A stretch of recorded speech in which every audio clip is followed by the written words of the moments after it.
चले बच्चों, फिर हम लोग स्टार्ट करते हैं आज की थेरेपी। रुबाब, आप ना जरा अपना, मुझे लगता है बंद ही कर दे माइक्रोफोन। अच्छा बच्चों, कल हम लोगों ने वर्जीनिया सेटर की फैमिली थेरेपी पढ़ी थी, जिसे फैमिली थेरेपी में as a humanistic approach use करते हैं। और कहा जाता है कि वर्जीनिया सेटर ने क्योंकि ह्यूमनिस्टिक पर्पजेस से सारी बातें की थी, हम लोगों ने डिफरेंट उसकी टेक्निक्स भी पढ़ी थी। टेक्निक के साथ साथ उनके डिफरेंट, आपने देखा होगा उसने कम्युनिकेशन पे और ह्यूमन स्टैंसेस पे, यानी कि हम अपने सर्वाइवल के लिए जो जो कोपिंग स्ट्रेटजीज यूज़ करते हैं, उन्होंने ज़्यादा फोकस उस पर किया था। अब वर्जीनिया सेटर के साथ जो एक और पर्सन है, यानी कि अगर बहुत सी जगहों पे आप देखेंगे कि वर्जीनिया सेटर के साथ एक्सपीरियंशियल फैमिली थेरेपिस्ट का नाम आता है, जो है कार्ल विटेकर। बहुत सी आप जब इनकी टेक्निक्स पढ़ेंगे, बहुत से इनके कॉन्सेप्ट पढ़ेंगे, वो एक्चुअली एक दूसरे के साथ मिलते जुलते हैं।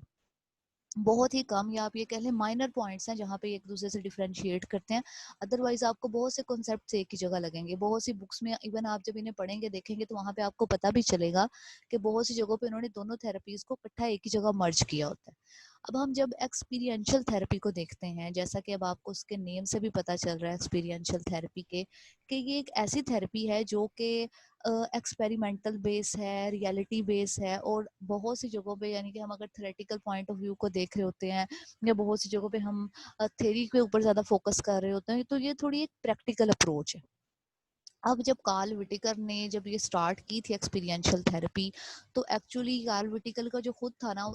उसका ओपिनियन ये था, वो ये फील करता था कि एक्चुअली जो हमारा क्लिनिकल वर्क है, ये जो थेरी है ना, वो क्लिनिकल वर्क में जब हम किसी क्लाइंट के साथ वर्क कर रहे होते हैं तो वो एक प्रॉब्लम क्रिएट करने लग जाते हैं, या बाज़ोकात एक बैरियर बन जाती है कि हम क्योंकि उन घिसे पिटे असूलों पे जो हमें बता दिए जाते हैं, या मतलब ये उसकी वर्डिंग थी कि जो हमें कह दिए जाते हैं कि अगर आपने किसी को ट्रीट करना है तो इन इन आपके ये पॉइंट्स हैं, आपने इन थेरेपीज के अकॉर्डिंग करना है, ये मेथड यूज करना है। तो उसने कहा था ये एक बहुत मोनोटोनस वे है, हम यहाँ पे एक्चुअली अपने क्लाइंट को निगलेक्ट कर रहे हैं और सिर्फ उन थेरेपीज पे ज्यादा फोकस कर रहे हैं।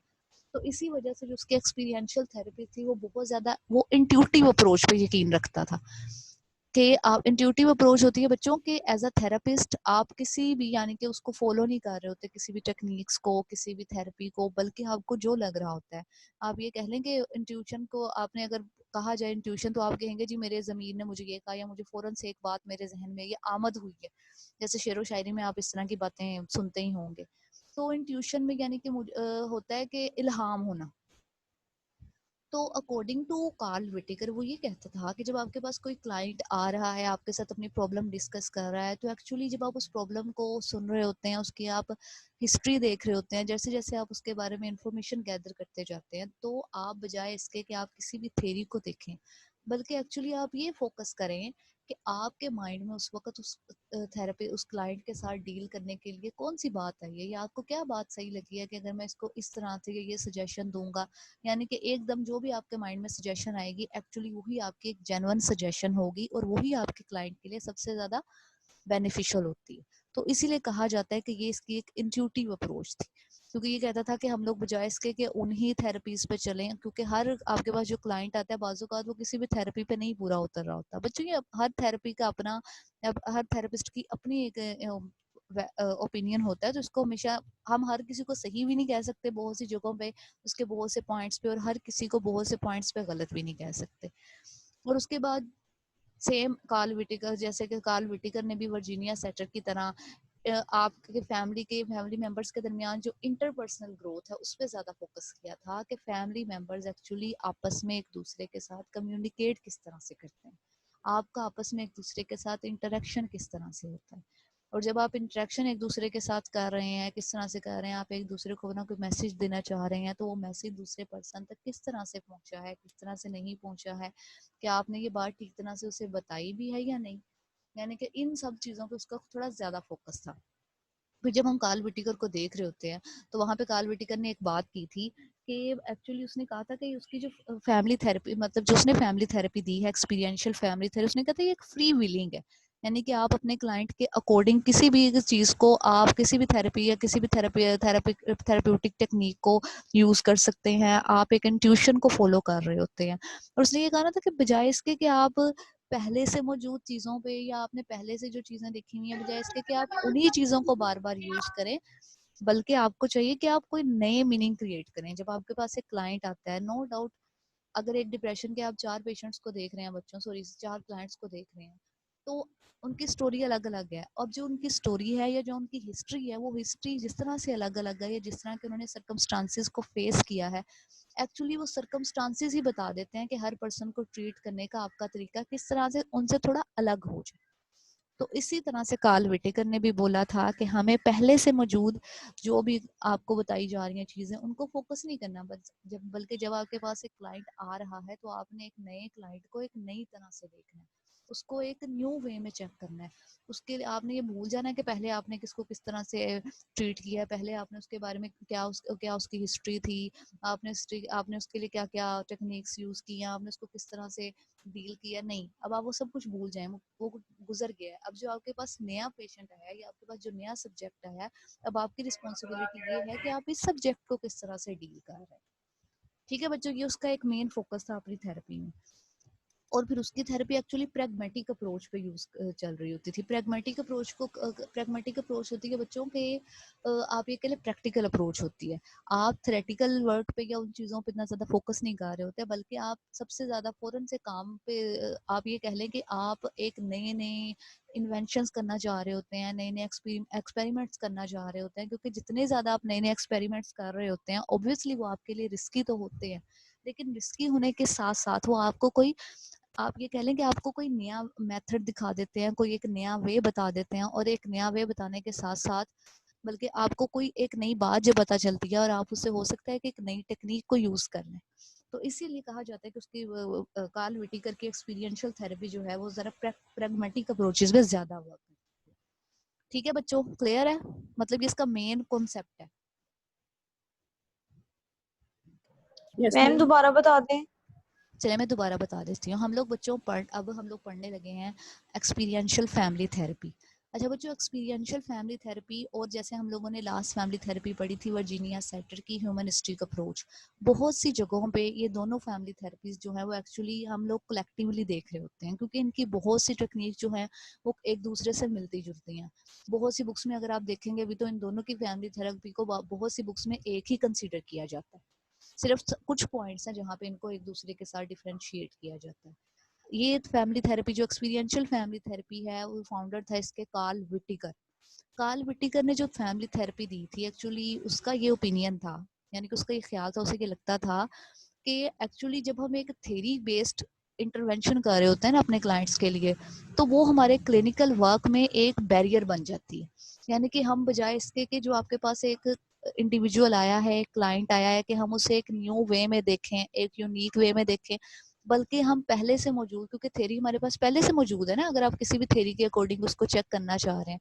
तो कह रहे हैं कि हम लोग क्या करते हैं कि हम उसी थेरी के अकॉर्डिंग उसे देखने लग जाते हैं। हम ये नहीं देख रहे होते कि वो जो पेशेंट आपके पास आया है वो आपको क्या एक नई चीज़ सिखा रहा है, बल्कि हम ये देख रहे होते हैं कि हमारी पहले से मौजूद जितनी भी थेरीज हैं, जितने भी कॉन्सेप्ट हैं, एक्चुअली उन कॉन्सेप्ट में ये पर्सन कहाँ कहाँ पे लैग कर रहा है। और फिर ऑब्वियसली फिर इसने टोटली उसको डिनाई किया था और कहा था कि हमें एक्चुअली जब भी हम किसी भी पर्सन को डील कर रहे होते हैं, तो हमें उस पर्सन को डील करते वक्त एक इंट्यूटिव अप्रोच बनानी चाहिए। इंट्यूटिव अप्रोच का मतलब होता है बच्चों, एक मिनट में बच्चों की ऐड कर लो इनको। अच्छा, इंट्यूटिव अप्रोच का मतलब बच्चों होता है, इंट्यूशन का बेसिकली अगर आप उसको मतलब बाय वर्ड मीनिंग लेंगे उसका, तो बाय वर्ड उसका मीनिंग होता है जिसको हम कहते हैं इल्हाम होना, या एकदम से आपको कोई बात पता चल गई है, या पोइट्री में आपने बहुत दफ़ा एक वर्ड सुना होगा, आमद होना। तो इसी तरह एक्सपीरियंशियल फैमिली थेरेपी एक्चुअली कहती थी कि, एक मिनट बच्चों,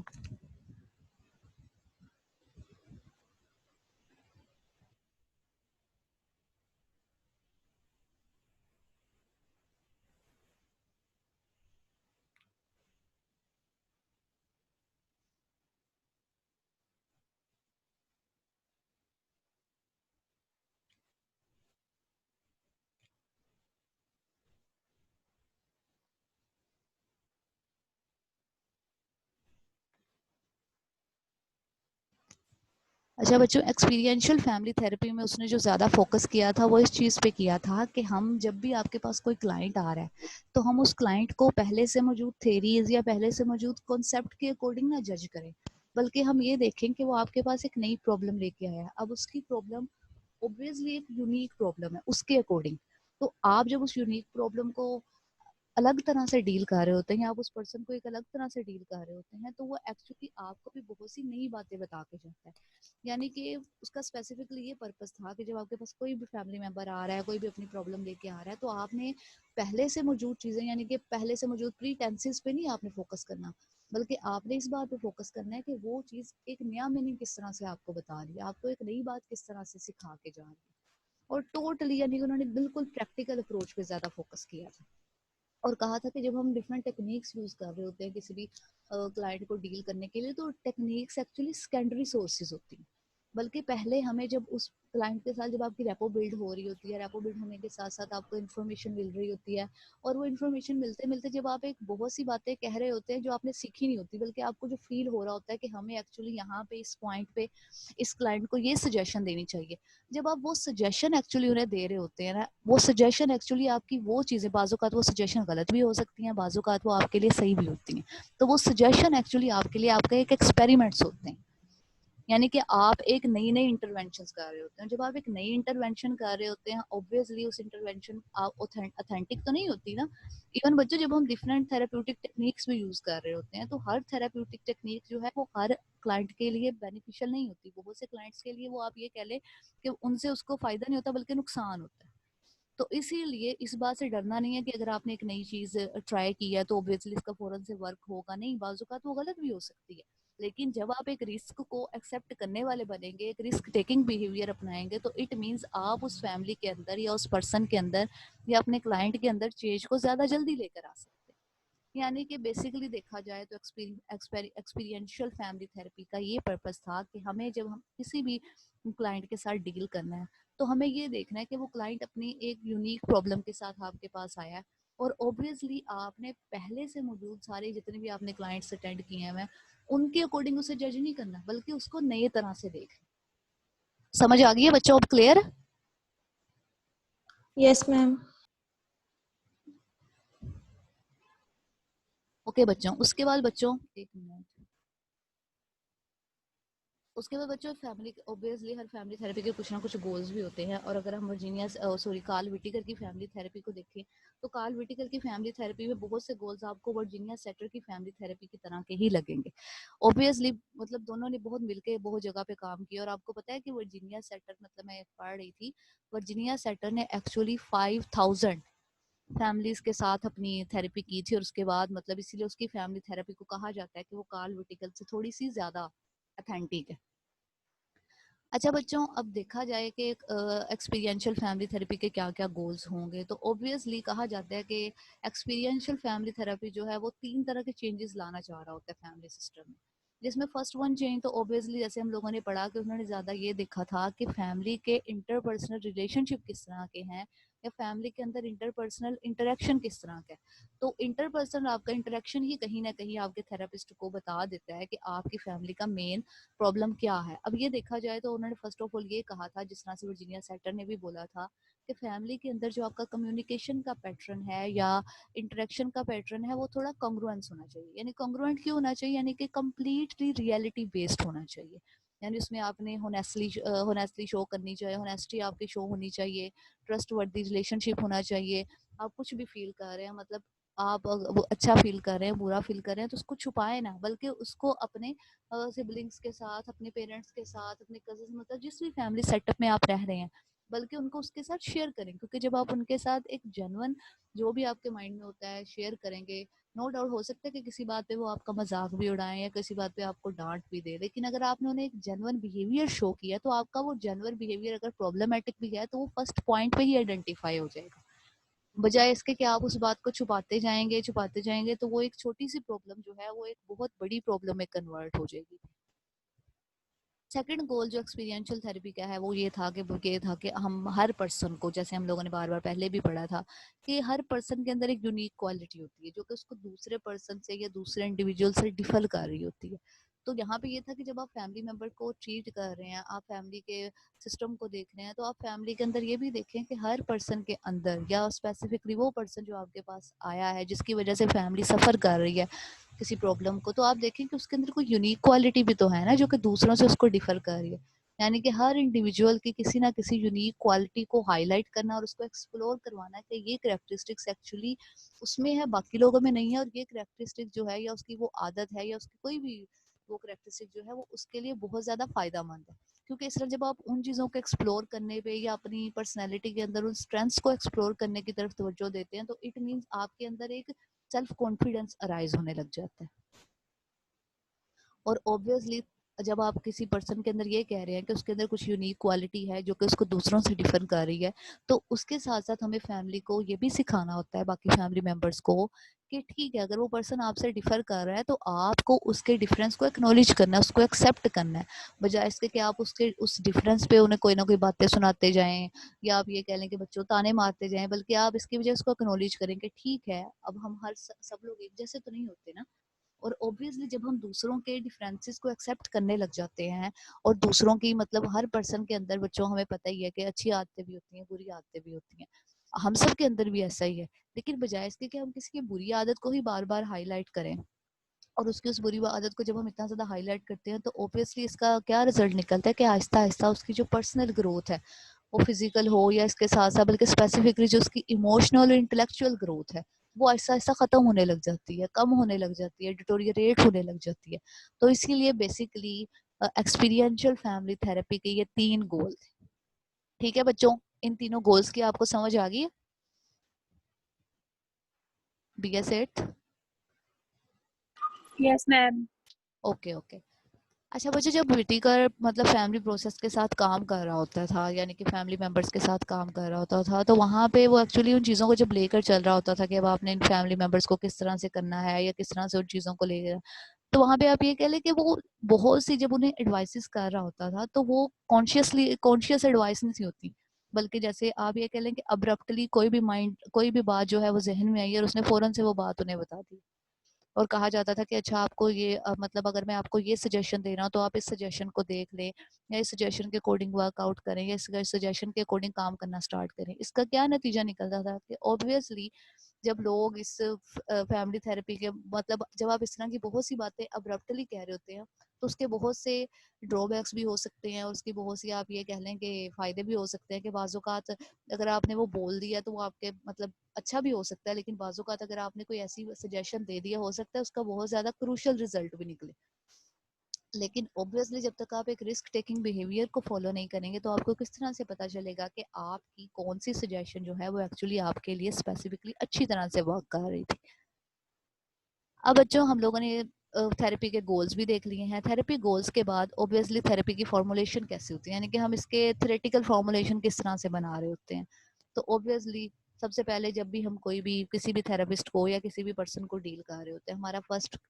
जो ध्यान होता है, हमारा फर्स्ट इंटरेस्ट यही होता है कि हम उस फैमिली प्रॉब्लम का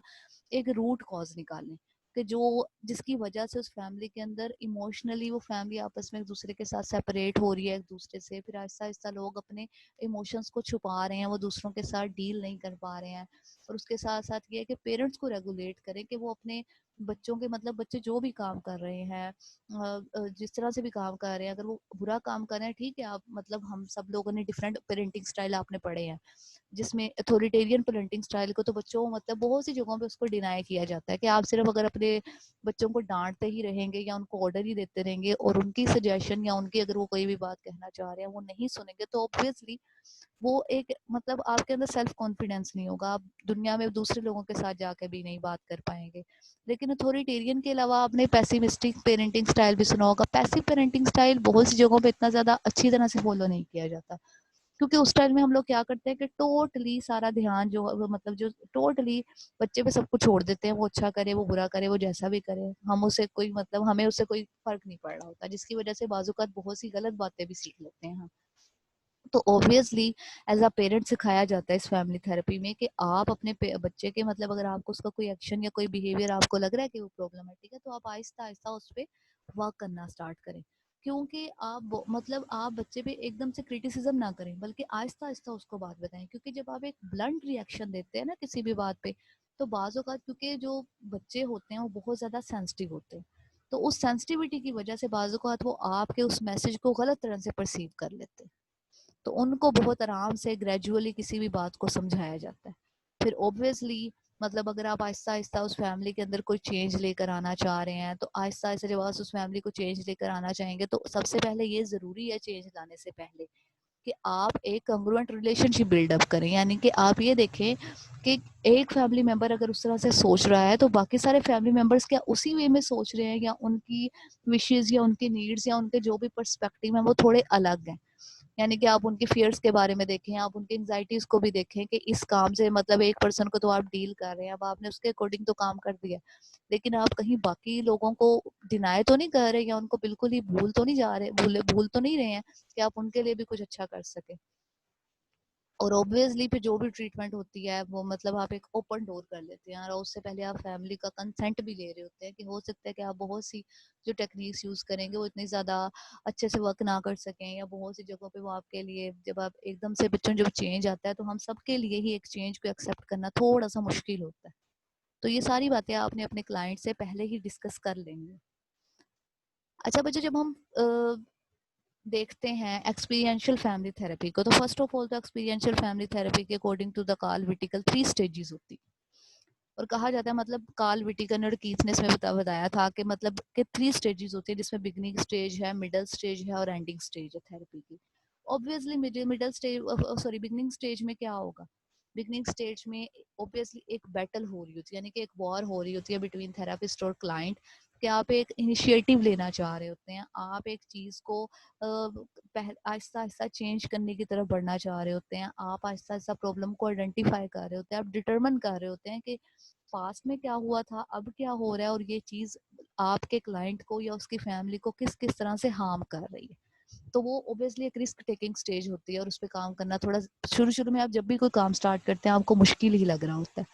उसके बाद ऑब्वियसली मिडल फेज स्टार्ट हो जाती है। मिडल फेज में आप एक्टिवली वर्क कर रहे होते हैं, फैमिली के साथ इश्यूज को देख रहे होते हैं, आहिस्ता आहिस्ता फैमिली के साथ अपने ओपिनियन शेयर कर रहे होते हैं। अब आप रेपो बिल्ड हो गई, यानी कि अब आपके लिए काम करना आहिस्ता आहिस्ता आसान हो जाता है, चेंज लेकर आ रहे होते हैं, कन्फ्रंटेशन करवा रहे होते हैं बहुत सी जगहों पे। और जब आपको लग रहा होता है कि सारी कन्फ्रंटेशन आहिस्ता आहिस्ता ठीक हो रही है, तो आहिस्ता आहिस्ता आप एंडिंग स्टेज की तरफ जाने लग जाते हैं। एंडिंग स्टेज में क्या होता है बच्चों के, जिसमें हम एक्चुअली फैमिली का मतलब जो जिस चेंज से फैमिली जो है एक्चुअली एंजाइटी फील कर रही थी, या फैमिली को फियर था कि अगर फलां चेंज आ गया तो पता नहीं लोग कैसा फील करेंगे, या फैमिली मेंबर्स कैसा फील करेंगे, या अगर मैंने इस तरह का बिहेवियर शो कर दिया तो मेरे बहन भाई मेरे बारे में पता नहीं क्या सोचेंगे। यानी कि अब हमने आहिस्ता आहिस्ता उन चीज़ों पे उन चेंजेस को एक्नॉलेज करना स्टार्ट कर दिया होता है, और हम आहिस्ता आहिस्ता उन चेंजेस पे वर्कआउट करना स्टार्ट करते हैं। तो ये एक्चुअली स्पेसिफिकली 3 स्टेजेस होती हैं एक्सपीरियंशियल फैमिली थेरेपी की। वैसे तो ये हर फैमिली थेरेपी की भी स्टेजेस होती हैं, लेकिन बाज़ औकात को बहुत से जो थेरेपिस्ट हैं वो ये स्टेजेस अपनी फैमिली में अपनी सॉरी थेरेपी में अलग तरह से आइडेंटिफाई अलग तरह से बताई जाती हैं।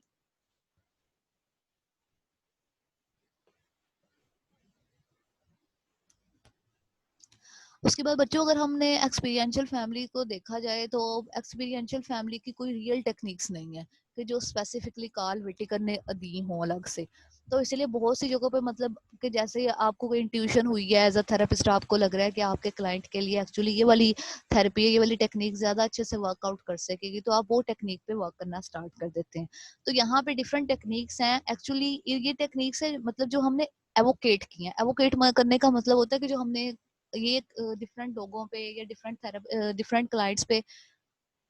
एडमिनिस्टर किया, और आहिस्ता आहिस्ता उनका कोई ना कोई अच्छा रिजल्ट निकला है, तो कहीं ना कहीं लोग उनको कह देते हैं कि एज एन एक्सपीरियंशियल क्लाइंट्स आप इन चीज़ों को यूज़ कर सकते हैं।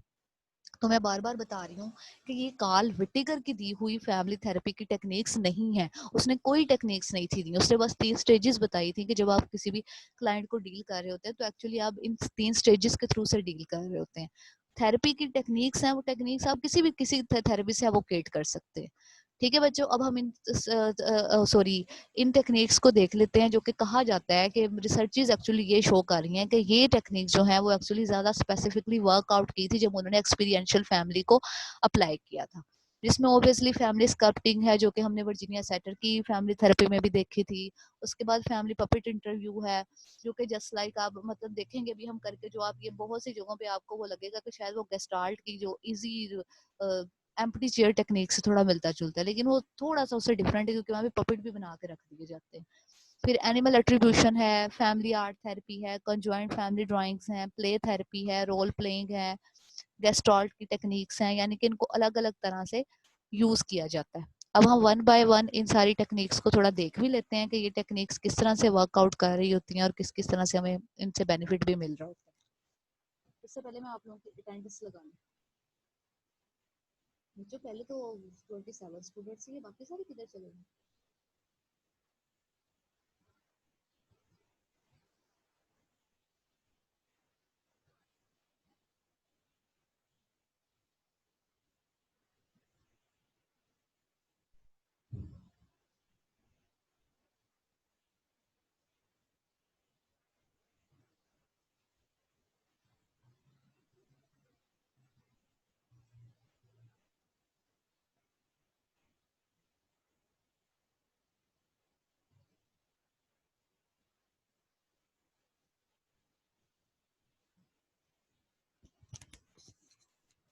बच्चों आज शायद आपने मुझे अपनी रिपोर्ट्स भी सबमिट करवानी थी,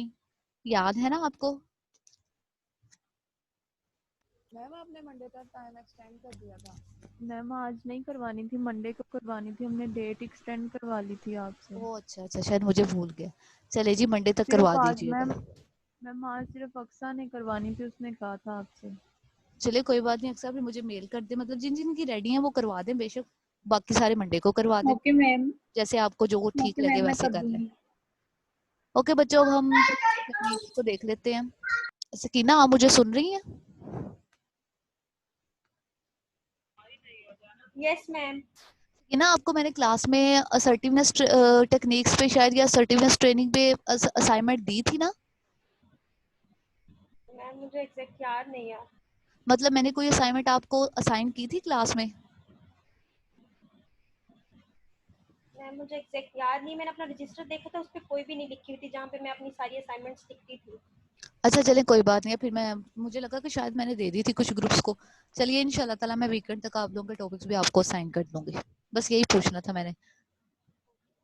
अच्छा बच्चों, अब हम one by one in techniques को देख लेते हैं। फैमिली स्कल्पटिंग टेक्निक जो कि हम लोगों ने पहले भी देखी थी, कि जिसमें हम लोग एक स्कल्प्टर यानी कि एक सिंबॉलिकली पिक्चराइज कर देते हैं कुछ पोस्टर्स की तरह के। पेरेंट्स जो हैं वो किस तरह से बैठते हैं, चलते किस तरह से हैं, आपके साथ बात किस तरह से कर रहे होते हैं, या उनकी फिजिकल मूवमेंट किस तरह से होती हैं। अब ये सब कुछ देख क्यों रहे होते हैं? ये इसीलिए देख रहे होते हैं कि बाज़ औक़ात, क्योंकि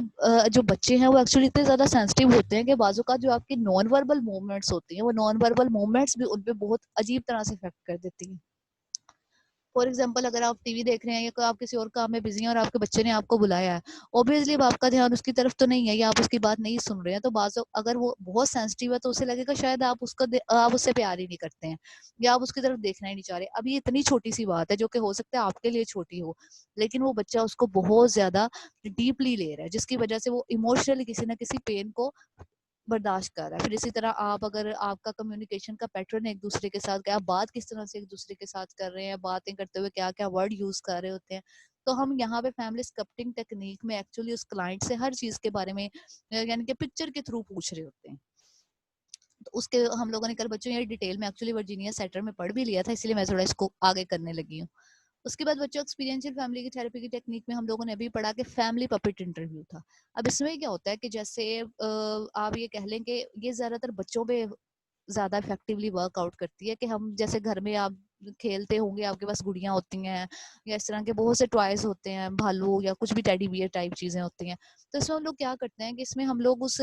पर्सन के साथ एज अ थेरेपिस्ट, जो भी आपका फैमिली मेंबर है, उसको वो सारी चीजें दिखा रहे होते हैं, उसे बताते हैं कि इनमें से बताए कि उसके वो फादर किसको बनाना चाह रहा है, मदर किसको बनाना चाह रहा है, बहन भाइयों में से किसके साथ, और वो किस तरह से आपस में इंटरेक्ट कर रहे होते हैं। एक्चुअली वो उसके साथ खेल रहा होता है, और खेलने के दौरान ही हमें भी, क्योंकि जब वो खेल रहा होता है तो बाजूकात वहां पे उसकी बहुत सी बातें ऐसी शो कर रहा होता है कि जो हमें लग रही है, जो जहां से हमें पता चलता है कि एक्चुअली यहाँ फैमिली के अंदर जो प्रॉब्लम है यहाँ से अराइज हो रही है। अभी आपने बच्चों रिसेंटली आप लोग देखते भी होंगे, एड है एक, अब पता नहीं वो लिप्टन का है या पता नहीं किस किसी चाय का है जिसमें एक्चुअली वो बच्ची जो होती है अपने फादर के साथ खेल रही होती है और उसी वक्त उसके फादर को कोई फोन कॉल आती है और वो उसकी बात सुनते नहीं है। और उसकी बात सुनने की बजाय वो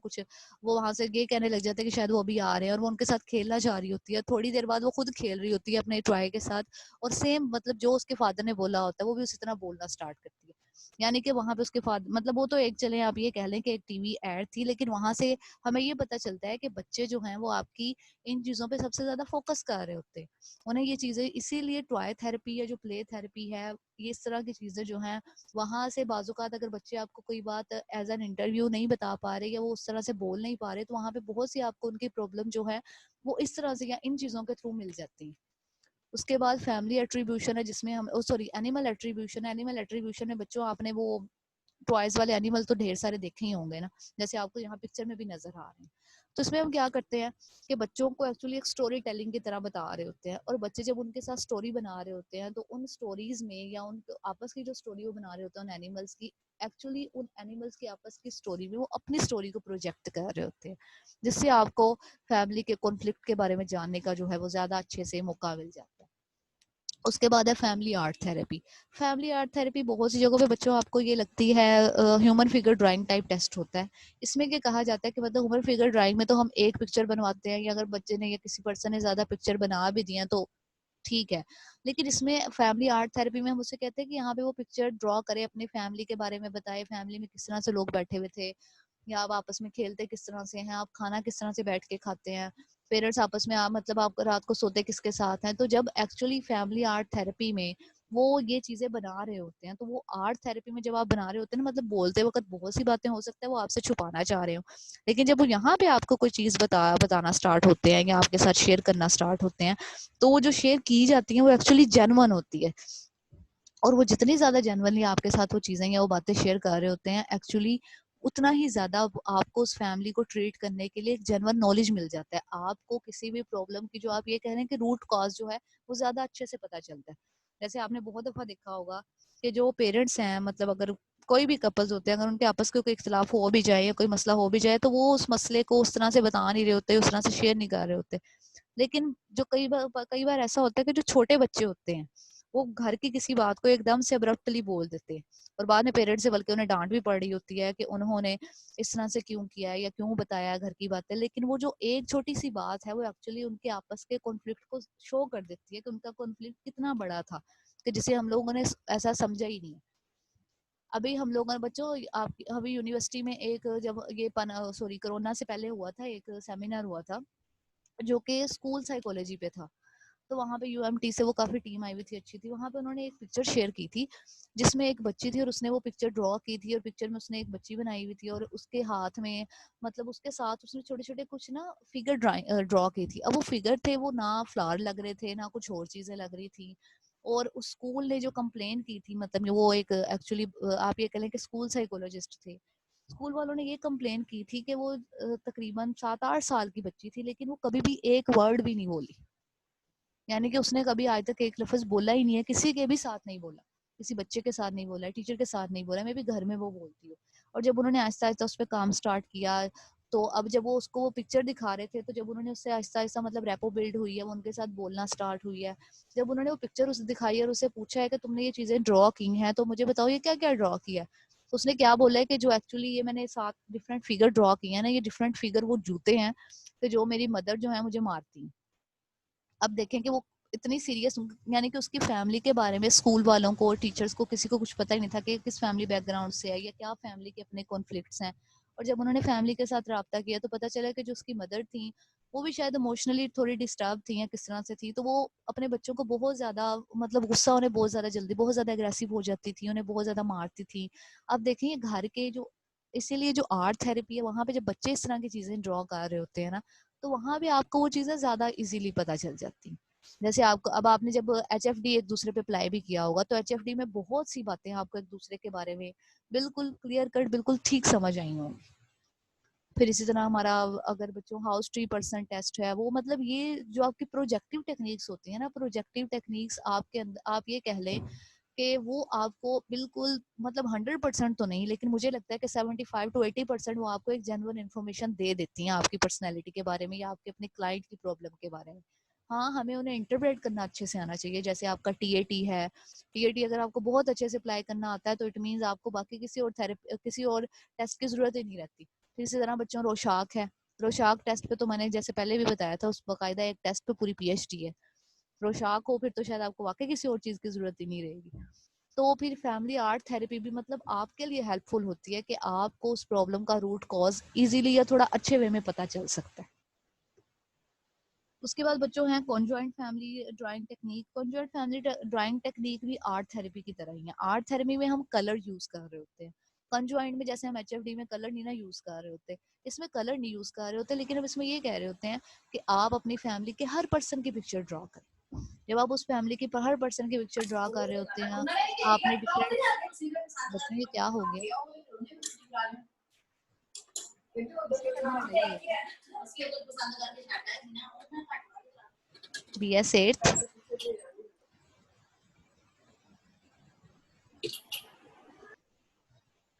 यस चलिए मैम। आप लड़ाई करते हैं। मैं पूछ रही थी किसके घर लड़ाई हो रही है, जरा वो लड़ाई थोड़ी खत्म करवा दे। तो बच्चों कंजॉइंट फैमिली टेक्निक भी जस्ट लाइक एचएफडी की तरह है कि वहाँ पे आपने पिक्चर ड्रॉ करनी है। पिक्चर ड्रॉ किस तरह से कर रहे हैं आप, फेशियल एक्सप्रेशन किस तरह के दिखा रहे हैं, यानी कि उसके बारे में आप एचएफडी आपके माइंड में होना चाहिए, सेम वैसे ही है। लेकिन हाँ इसमें सिर्फ ये डिफरेंस है कि एचएफडी में हम कहते हैं कि यहाँ पे आप पिक्चर बनाए तो हम उसे बाकायदा बहुत दफा ये भी कह रहे होते हैं कि एक पिक्चर बनाए, लेकिन कंजॉइंट फैमिली ड्राइंग टेक्निक में उसे ये कहते हैं कि वो हर फैमिली मेंबर की पिक्चर ड्रॉ करे यहाँ पे। उसके बाद बच्चों प्ले थेरेपी के बारे में आपको पहले ही पता है, जो कि बच्चों पे ज्यादा एक्चुअली फोकस की जाती है और 3 to 11 ईयर्स। मैम जी जी जी।